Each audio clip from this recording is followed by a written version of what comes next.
Երկարատև հիվանդությունից հետո իր մահկանացուն կնքեց Վալերի Աշոտի Հովհաննիսյանը, ծնված 1947 թվականին Նինոწმინդայում։ Ապրել է Հայաստանի Հանրապետության Երևան քաղաքում։ Երկար տարիներ աշխատել է Գավառ քաղաքում թիվ 7 ռադիոկայանում, կապի մոնտյորից աճել մինչև գլխավոր ինժեներ։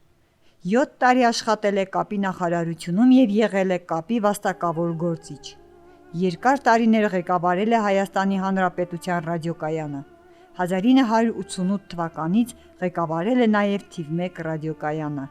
Անգամ թոշակի դուրս գալով չի դադարել իր գիտելիքներով ու փորձով ներդրում ունենալ կապի ոլորտում։ Հոգեհանգիստը տեղի կունենա նոյեմբերի 7-ին ժամը 18:00-ին Գետարգելի Սգո սրահում Սուրբ Գետարգել եկեղեցու հարևանությամբ։ Հուղարկավորությունը նոյեմբերի 8-ին ժամը 13:00-ին։